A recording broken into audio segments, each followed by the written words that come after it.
Hi, I'm Pat Clark with Lifting Gear Hire Corporation, and today we're discussing troubleshooting ideas surrounding our electric chain hoists. We'll start with the basics first. When we do receive a call from one of our customers in regard to our electric chain hoist, it's usually due to one culprit, and that is an inferior power source. We do everything we can to inform you of the proper voltage and amps required to power the hoist. In fact, when we deliver the hoist, you'll notice on the pendant and affixed are some reference materials. Specifically, this one points out the proper gauge and length extension cord that would be utilized to power our 1 and 2 ton electric chain hoist. In fact, at full load and running on 115 volts, this can see amps as high as 24. We also offer hoists ranging in capacity from 2.5 all the way up to 10 ton and can be wired for either 220 or 440 volts. If it is wired for 220, it can see amps as high as 25. If it's wired for 440, it can see amps as high as 13. So in summary, you want to make sure you check all of the power sources that lead up to the hoist itself. So you may have noticed when you take delivery of the hoist, we ship the controls and the power source separately. On our 1 and 2 ton electric chain hoist, we'll supply you with the cord and the appropriate size 115 plug. On our larger units that are supplied with a 220 or 440 volt, we'll supply you with the whip that has the exposed wires. It's your responsibility to find the appropriate size OSHA plug and fit up accordingly. To connect them, you grab the plug, find a notch, match it up with its male-female counterpart, screw in the power plug, grab the pendant cord, and repeat the same procedure.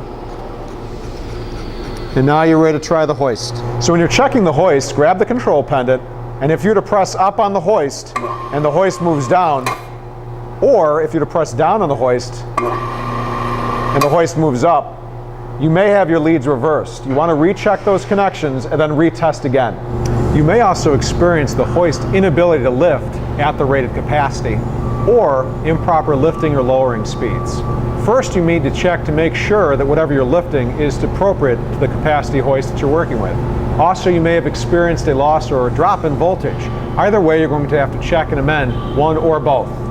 Also pertaining to power, if your hoist is making a loud buzzing or humming sound or is clicking, it may be trying to get more power to the hoist. Again, you're going to have to check your connections and your cords. Because these hoists are electric, they have a duty cycle, specifically 25%. Meaning that out of every hour, you can count on being able to use the hoist for about 15 minutes.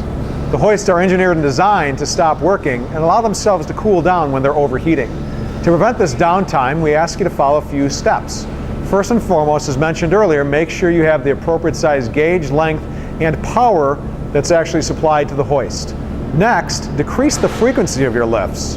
And lastly, make sure that you decrease the weights of the loads that you're lifting or hoisting. These electric chain hoists have an electromagnetic break on the inside. It's designed to stop all hoisting operations when you're not using the pendant or there's no power to the hoist at all.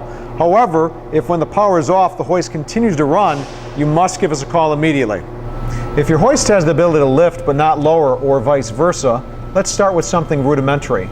We want to make sure that our limit switches are not engaged. Also, depending on the length of the rental, or if you're working in an area with high vibration, you may experience some of the wires on the interior or in the back of the pendant become loose. If that's the case, you want to ensure that the power is off, remove the housing, and inspect for any loose wires there or on the back of the pendant. Before we finish up, I'd like to remind you of a few safety guidelines. It's important to never use the hook and the chain as a sling itself. Doing so can cause deformation of the hook and damage to the chain. In addition, when loading the hook, it's important not to point load it. The hook is engineered and designed to deform to prevent overloading and catastrophic failure. As a good alternative, choose a piece of hardware that can safely rest at the bottom of the hook. In addition, on these multi-chain blocks, we want to make sure we don't capsize the hoist block itself. In doing so, can cause kinks in the chain. Thank you for watching this troubleshooting video. We hope that you found it helpful. For more questions regarding electric chain hoist and other products that we rent, give us a call.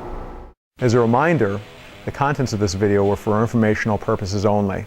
Please consult the manufacturer's guidelines and use and care instructions before beginning.